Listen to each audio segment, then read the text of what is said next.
Economics, Chapter 2, Section 2, the free market. Your first vocabulary term for this segment is market. Why do markets exist? Well, markets exist because no one is self-sufficient. Self-sufficient means that you as an individual or household grow and produce everything that you consume on your own. No one in America is like that today. The closest type people that you could say that are self-sufficient would be people like the Mountain Men on the History Channel, where they grow and produce most of what they need. However, they still need to make money because they still have to pay bills. They still have to have electricity. They have to pay for taxes, things like that. So not even they are self-sufficient, and they still buy and sell other goods as well. Specialization. When an individual, a company, or a country as a whole produces one or a few items, that's known as specialization. Specialization is also a vocab term. Make sure you get that one down from your book. By specializing in these one or two products, it allows an individual or country to be efficient with its resources.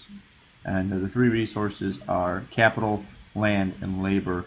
And we'll discuss all three of those in depth in just a moment. Going along with markets, buying and selling. You need markets to buy goods. Okay. Think about a farmer's market. If you want to go buy produce, you go to a farmer's market. You go there because you have a need, a want to buy those goods. In America, we use money, currency, as income. Every time I get a paycheck from the school district, it gets directly deposited in my checking account. That is my income. I use that income to buy the products that I need or want. Next, we'll talk about a free market economy. Free market economy is based on voluntary exchanges, as in no one is forcing people to buy or sell goods. Companies start up because they want to turn a profit and make money. People buy goods because they want them and they're able to pay that price. So individuals and businesses use markets to exchange money and products. Individuals and private-owned businesses own the factors of production. They make what they want and they buy what they want. So, as we said, nobody forces Apple Company to produce iPads and iPhones and everything else. They do it because they want to make money. No one forces you to go buy the latest iPhone or iPad from the store. You do it because you want it. In a free market economy, as we discussed earlier, individuals, either individual people, households, or businesses, answer the three economic questions that we talked about at the beginning of this chapter. For an example, look at figure 2.3 in your book. Households and firms. Households and firms are the players in a market economy. First, we need a definition of what a household is. Households own the factors of production. They own land, labor, and capital. That might sound a little odd. Not everyone owns stock in Microsoft or anything like that. That's not what we're talking about. But the factors of production, land, labor, and capital, are owned by individuals or collections of individuals. Okay, people own land. People are the ones who work in factories. Factories get money to expand from banks. Individuals put money in banks. So in essence, households, individuals own all those factors of production. Firm, that's the next definition you need to put in your notes. They take the inputs, which are your factors of production. So they take land, labor, and capital, use them to produce whatever good, let's say Apple. Okay, they buy land, make a factory, employ people to make iPads. That's their output, that's their product. iPads, iPhones, everything else. That's what firms do, and then households then consume those goods. Factor market would be your next definition. Kind of going along with what we've already said.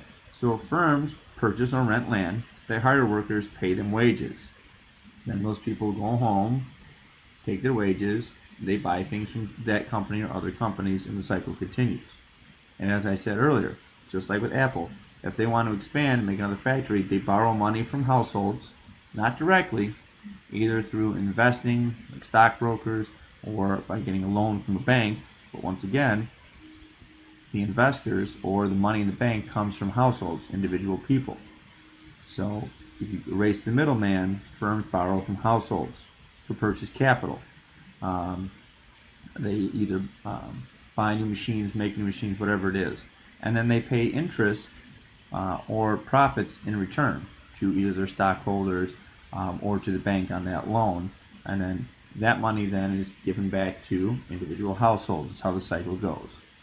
Next, you'll need a definition for profit and product market. The self-regulating nature of the marketplace. So competition is huge for a free market. Without competition, you can't have a free market. Most of us are familiar with what competition is. If you've ever played a board game or a sport, you know what competition is. It's you battling against another individual for whatever desired outcome. In a board game, it's to win the game. In a sporting event, it's to win the match, event, whatever it is. Okay, and the competition between you and the other team is what drives you to success. Same thing in a free market economy. Going along with competition is self-interest. Why don't you get a definition for self-interest? And where do we get this from? Well, Adam Smith is an economist, or was an economist, and he wrote a book, The Wealth of the Nations, and in it he describes how a free market economy regulates itself, that the invisible hand of self-interest, people wanting to be better for themselves, and competition, so competing with one another, will regulate the economy. What's that look like? Well, I'm going to do things that are in my best interest. Okay, it's not in my best interest to help other people. So it's not in my best interest to donate time to your school district without getting paid. I'm not getting money. Why would I do it? It's in my own interest to work here for a wage. And then, how does competition work for that? Well, I need to be a good teacher, because if I'm not, then I'll be replaced with someone who is. So it's in my best interest to be competitive so that I stay hired so I can continue to make my wage. That's how it works. Now, if you go ahead and expand that to businesses, it's the same type of thing. It's in the country's best interest to produce a good as efficiently as possible with as little amount of money going into the product as possible, sell it for the highest price it can, and still be competitive with other firms so it draws the largest profit. Competition. First definition is incentive for this. Competition makes it so that you have to respond to positive incentive of lower prices. So the lower the prices, the more people will buy it. Pretty simple. The lower the cost of a good, the lower the opportunity cost of producing it. So if it costs me 50 cents to make an iPad, to make one more iPad, it's only going to cost me 50 cents more. So it's very low opportunity cost. It's in my best interest to produce more of them so that more people will buy them. Here's an example. So let's look at two companies. The company sells both iPads and Kindles, so like a Best Buy. So more iPads are selling in the store. Okay, so as a result, that company would want to have more iPads in the store and less Kindles. That company can't have as many as it wants. It's only got so much shelf space and so much money in the budget to buy these things. So if iPads are selling, you're going to have more iPads. What happens? Well, other stores are going to do the same. They're going to want to sell those iPads. They're going to want to get those profits. So here's what happens. In store A, we'll call it Best Buy, they're going to sell their iPads for $300. Store B is like, well, that's nice, but we want to make more money. We want more customers. So store B, H.H. Greg's, might sell their iPad for $250. Which store is going to sell more? It's a pretty obvious question, but write down the answer anyway. Now, what does the other store do in response? So the one that's not selling as many iPads, what are they going to do? They have a few different options. Write down as many options of what that store could do to be competitive once again. Next, we'll start off with a definition for competition. Self-interest is a motivating force.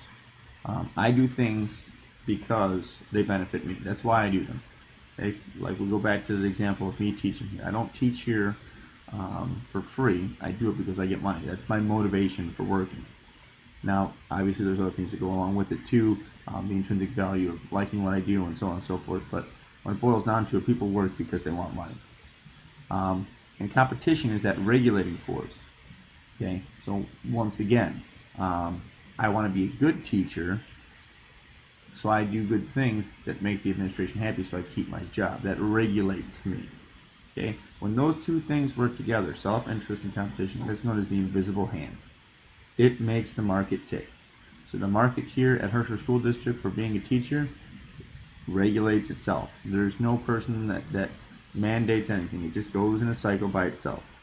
Here's how it looks in the business world. So consumers get the products they want that closely reflect the cost of producing them. Okay? If you're producing iPads, you want to sell them for as close to what it costs to make them as possible. More people will buy them. If it costs you $200 to make an iPad and you sell it for $250, you'll sell more iPads than if you try to charge people $300 or $400. So you sell them real close to that production cost, you'll sell more, and you'll make a better profit. Advantages of a free market. Number one is economic efficiency. Firms and individuals will respond efficiently to rapid change. Producers, firms, businesses will make what consumers want when they want it. If more people want iPads, Apple's going to open more stores, they're going to churn out more of them, hire more workers, and get those products in the line so that they can sell more of them. Economic freedom is another advantage.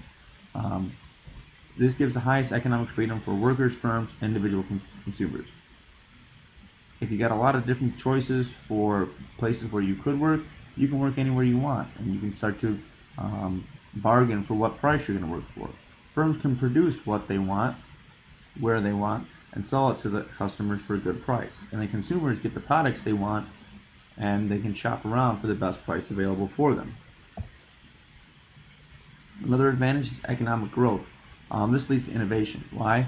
Well, I'm constantly trying to find a better way to produce my product. If I'm selling iPads and I can find a new way to make a microprocessor or whatever makes that thing tick, and I can bring down the production cost to $150 instead of $200 per unit, now I can sell my iPad at $200, still make the same amount of profit, but more people will buy it because the price is less. So people are constantly trying to find ways to better their products or better their the ability to produce them. Number 4 is additional goals. Consumers get a wide variety of goods and services. Look at all the different types of things people can attempt to buy in the United States. That's what known as consumer sovereignty. So get a definition for that. In the world today, there's no pure market system that exists. The reason for it is that you can't produce economic security or equality with a free market. There needs to be some regulation. That's one of the goals that most societies would have.